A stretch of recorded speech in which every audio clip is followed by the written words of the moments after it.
Hi everyone, it's me again, and I left you with a line and wash of a scene from the Lake District. Did some of the pen work, and I left it at that because it would have taken a long time for you to watch me do every single line. But in the meantime, I have finished that off. If you remember, we were doing this scene, and I'd done the line work. I did some of it with the dip pen and some of it with the waterproof Faber-Castell pen, which was this one. And here we are, back at the drawing board. And this is what I've ended up with. So, all waterproof pen work. Now, it's up to you how much pen work you put in, obviously. I put a little bit more detail in the wall here.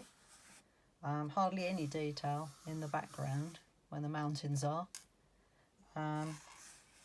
Haven't put in every single rock and everything in the front here that's in the stream.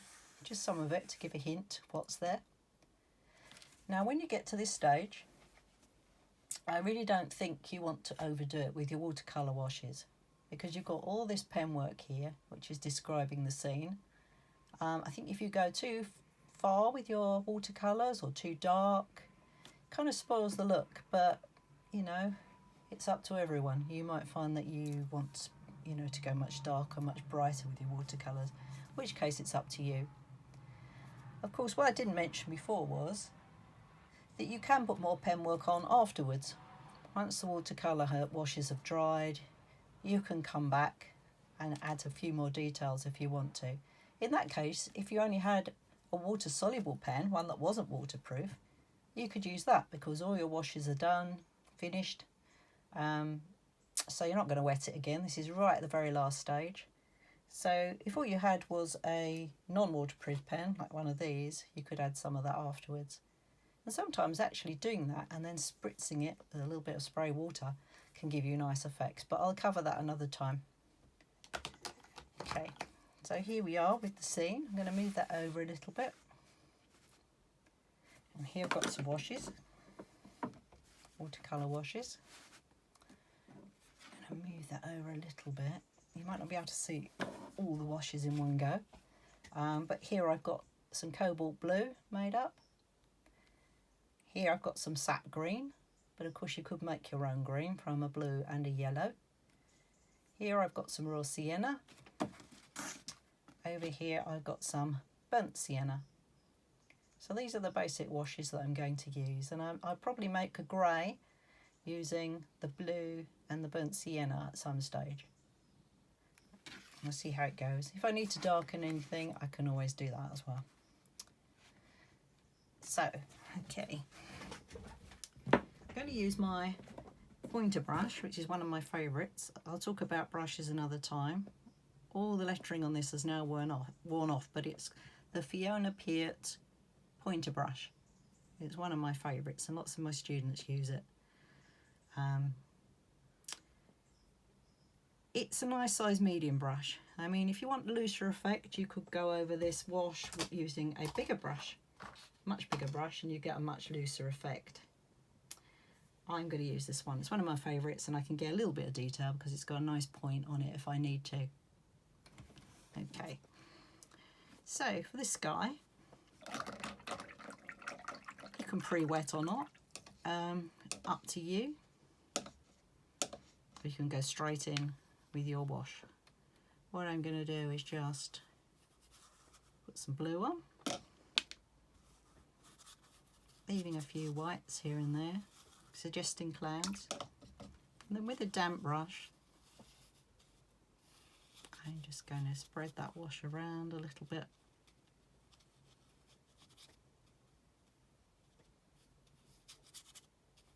That's all you need, really. The edge of your hills have been defined by your pen.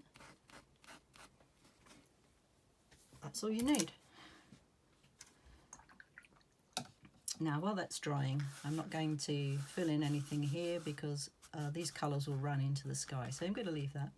And in fact, you don't have to fill everything in with a line and wash. If you just want to leave these mountains at the back here as white paper, you can do that. I actually feel that sometimes it's nice to leave some areas, particularly in the background, just not put any wash on there. But we'll see how it goes and we'll see how it looks. Okay, so now I'm going to fill in some greens here in the middle ground. This is sap green. And you know, it really doesn't matter if you go over the lines a bit, because the lines are there. They mark the edge of this field or this hill. So if you go over it a bit with your green, it really doesn't matter.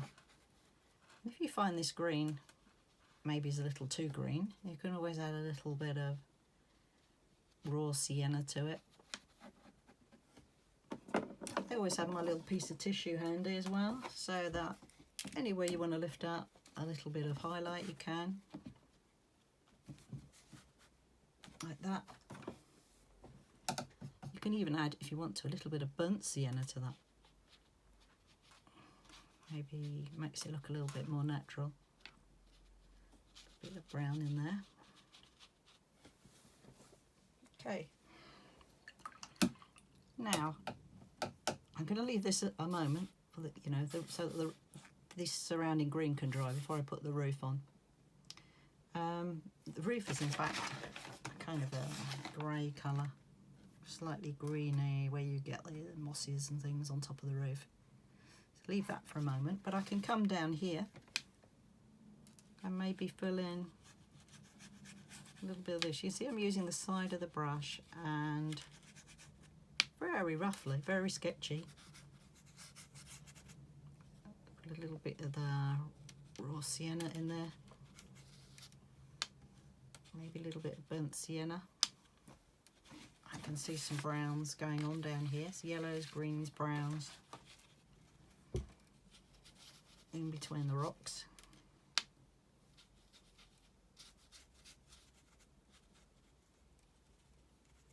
Side of the brush, very loose.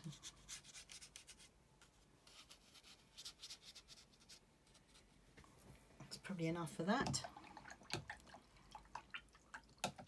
I could maybe put some colour on here while this is drying. So it's a kind of it's in the shade here. It's a sort of a dry stone wall, so greyish with some green on. And to make a grey, you can mix that using some of your cobalt blue into another well here, and some burnt sienna or blue. And this will make you quite a nice grey. So let's put some of that grey. I don't think you want to fill it all in, like colouring by numbers, so you can leave some white flecks here and there. Dab it in. Maybe a little bit of green in there. It's a bit mossy. A little bit of burnt sienna. Give it a bit of interest.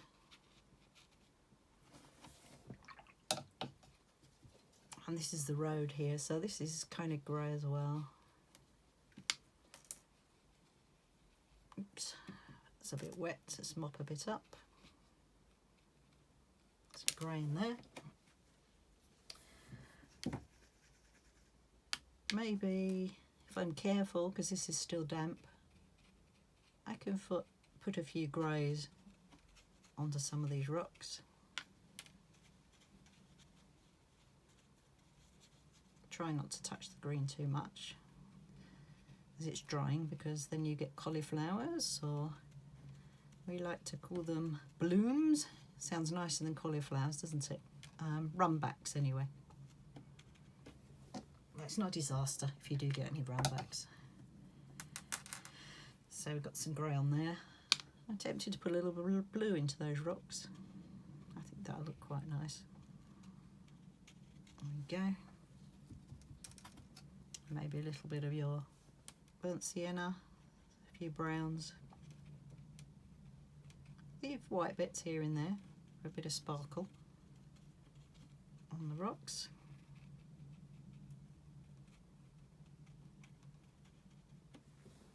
Okay, now this roof should be okay to do now, because hopefully this is dried. Slightly damp there, I'll be careful. So I'm going to take the grey again on here.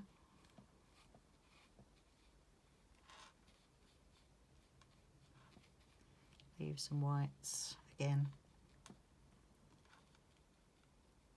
Now the light's coming from this way, so I'm going to put some shade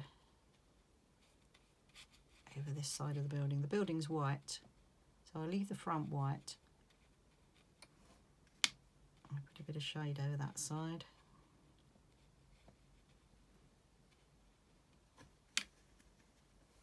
This is also grey on this roof. A bit of grey on there. I'm also going to drop a little bit of green into this roof. Maybe a little bit of raw sienna. It's yellowy, greeny grey on there. Now because it's in shade on this side, there's also going to be some shading on this side of the chimney stacks.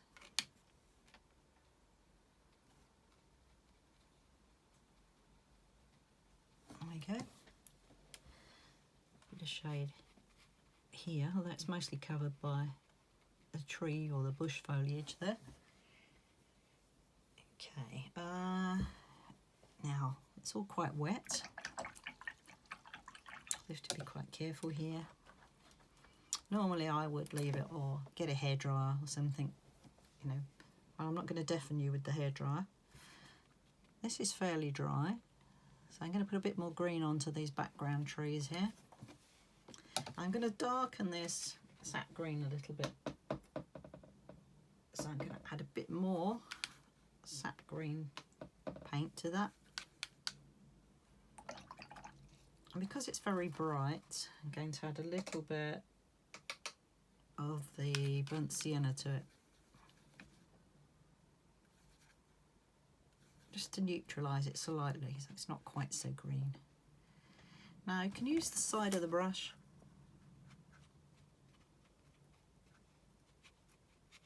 very roughly there, suggest some foliage going on the trees. Careful of this roof because it's a bit wet.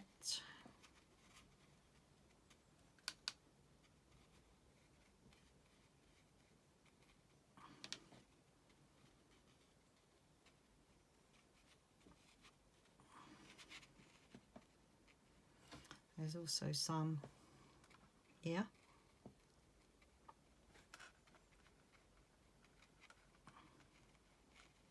You see, I'm really not filling in. It's not colouring in. Painting by numbers.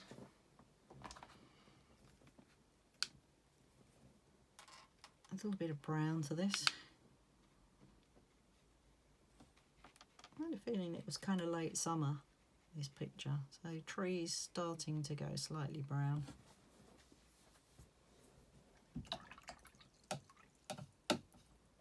Now let's put some blue into the stream here.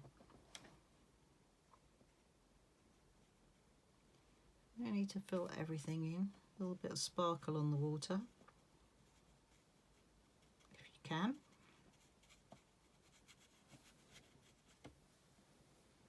Make it slightly darker at the front here, so slightly stronger cobalt blue going through there.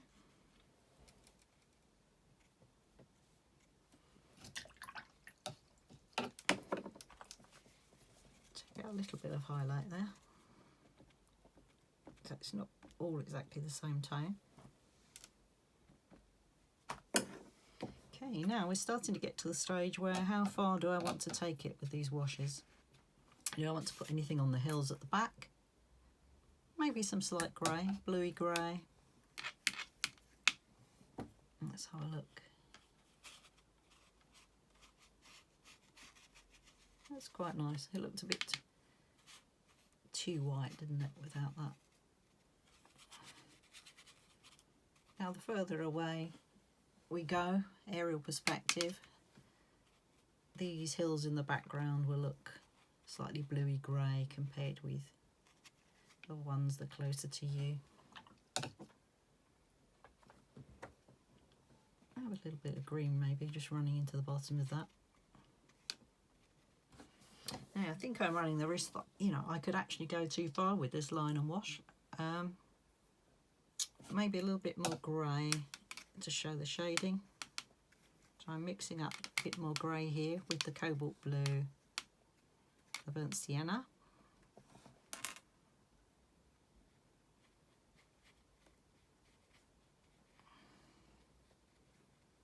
More grey on there.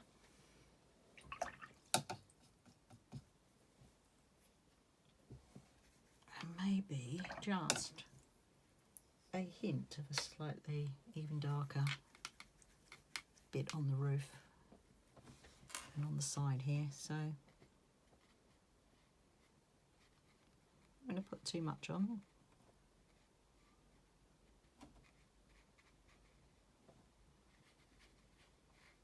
Make the shade a bit darker there. There's a nice little bit of burnt sienna on the top of the chimneys. I may have overdone that a bit. Let's just lift it out slightly. On the top of the chimneys, I'm just going to switch to a slightly smaller brush. A little bit of burnt sienna. Just on the top of here. If it runs in, this is all quite wet. If it runs in, we shouldn't get the cauliflower, and actually you can get quite nice fluid effects if you allow it to run in slightly. And I think, to be honest, that's nearly there. You might want to put some shade along there.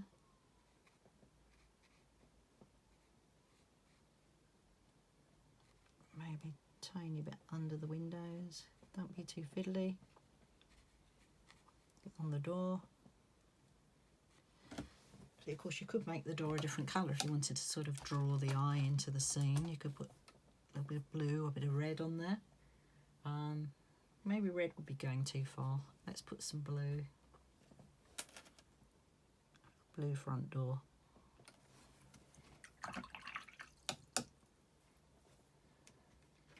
Maybe a little bit more here just to balance it up a bit with that blue door on the water.